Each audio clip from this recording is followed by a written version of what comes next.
Enjoy చేద్దామని చెప్పి Bangkok చాలామంది వెళ్తున్నారు. ఇంతకుముందు గోవా వెళ్ళేవాళ్ళు. గోవాలో సరైనటువంటి సౌకర్యాలు లేవు. పైగా డబ్బులు ఖర్చయిపోతున్నాయి. గోవా కంటే బ్యాంకాక్ వెళ్ళడం బెటర్‌రా బాబు అని చాలామంది అంటుంటారు కదా! ఆ విధంగానే బ్యాంకాక్ వెళ్ళినటువంటి ముగ్గురు యువకులు మొన్న జూలై 21వ తారీఖున బ్యాంకాక్ వెళ్లారు.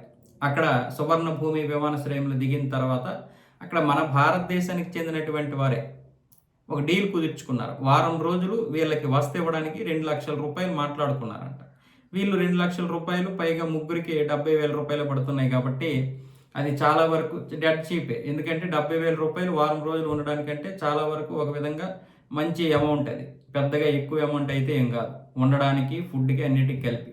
అందులో భారతీయుడు కూడా ఉండడం వల్ల వీళ్ళు నమ్మేశారు. నమ్మేసిన తర్వాత వీళ్ళని పికప్ చేసుకోవడానికి ముగ్గురు బైకుల మీద వచ్చారంట. ముగ్గురు 3 బైకుల మీద వచ్చి వీళ్ళని సపరేట్‌గా తీసుకెళ్ళి కిడ్నాప్ చేశారు. కిడ్నాప్ చేసి వీళ్ళ యొక్క ఇంటి అంటే కుటుంబ సభ్యుల నంబర్లు కనుక్కొని మీ వాళ్ళని కిడ్నాప్ చేశాము డబ్బులు కావాలని చెప్పి వాళ్ళని డిమాండ్ చేస్తే ఈ బంధువుల్లో ఒక అతనికి థాయిలాండ్ పోలీసులు ఇప్పుడు పరిచయం ఉందంట. ఆ విధంగా థాయిలాండ్ పోలీసులకి ఫోన్ చేసి చెప్పేశాడు. థాయిలాండ్ పోలీసులు ఎవరి నుంచి అయితే ఫోన్లు వచ్చాయో ఆ ఫోన్లు తీసుకున్న తర్వాత మ్యాప్ ద్వారా ట్రాప్ చేస్తే అవి దుబాయ్ ఫోన్లని తెలిసింది. దుబాయ్ ఫోన్లు రిజిస్టర్ అయ్యాయి దుబాయ్‌లో. సో మొత్తానికి మ్యాప్ ద్వారా టాటూ అనే ఒక ప్రాంతంలో వాళ్ళైతే దొరికారు. వాళ్ళు వస్తున్నారని తెలిసి ముందే ఈ కిడ్నాపర్స్ పారిపోయారు. అయితే వాళ్ళని ఇప్పుడు వెతుకుతున్నారు. ఈ ముగ్గురిని రక్షించారు. ఈ ముగ్గురిని మీరు ఎంజాయ్ చేస్తే చేయండి లేకపోతే భారత్ వెళ్ళిపోండి అన్న విధంగా పోలీసులు అయితే వాళ్ళ నుంచి మొత్తం డీటెయిల్స్ అన్నీ తీసుకొని ఇప్పుడు వాళ్ళను వెతికేటటువంటి క్రమంలో ఉన్నారు. ఎందుకంటే పటాయ్ బీచ్‌కి లేదంటే బ్యాంకాక్‌కి ఇది చాలా చెడ్డ పేరు వస్తది. కాబట్టి ఈ చెడ్డ పేరు రాకుండా ఇలాంటి ముఠాలని వెంటనే పట్టుకునే విధంగా అక్కడ థాయిలాండ్ పోలీసులు అయితే ఉంటారు.